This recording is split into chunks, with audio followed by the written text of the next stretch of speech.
Dalton and Dallas were in trouble, their toys put up on the shelves. Mom said to get them back, they must keep their hands to themselves. So to learn this lousy lesson, the pair took a trip to a silly city they call Philly, the land of bro friendships. But brotherly loving was nothing but shoving a huddle of feathers on tush. They weren't playing nicely, and ended precisely as expected, in a bush. But lessons were learning, and kairos were earning, as Dallas rode by lines of new clients.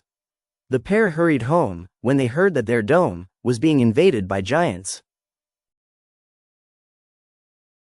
But as it turns out, since 2012, giants have kept their hands to themselves. He claimed that they only ate shrubs. Well, shrubs, and old men that get tugs with their rubs. And cutters of sleeves, and grandpa-aged sleaze, and deflators of balls, and spires of games, and sometimes tight ends with CTE brains. Dallas helped the giant put on his coat. He laughed when he saw it was made out of goat. He suggested a place where he saw Dalton's name on a shirt. Where foals played in the fields, maybe Dallas could flirt.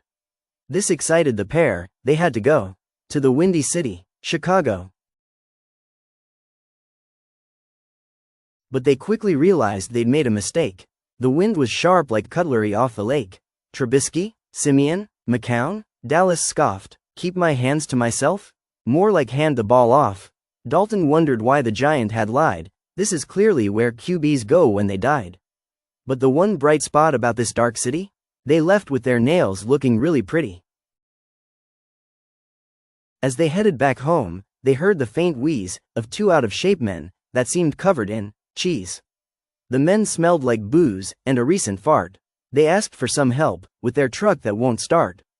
They needed Dalton to blow in a tube, which he did. They thanked him. Sobriety proved. The truck started up and they both cracked a beer. Keep your hands to yourself, Ope. Watch for deer. Did you know the Jets don't play in New York? Really? That is weird placement. Yeah, Dallas said. They're kinda the unemployed kid living in their mom's basement. Dallas didn't like New Jersey. It smelled and was covered in soot. And like a classic Rex Ryan story, there was trouble afoot. The plane explained it had been 14 years since the Jets made the postseason. Ah, so all those dumb spray-tanned faces were sad for a good reason. Keep your hands to yourself. And don't kiss reporters, the plane began to say. And don't be a klutz. And watch out for butts, as the jet flew away. Alright guys, that's the end of the preview.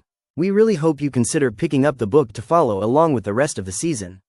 We tackle the Redskins thing, Raiders fans catch some strays, and Santa gets even in Philly.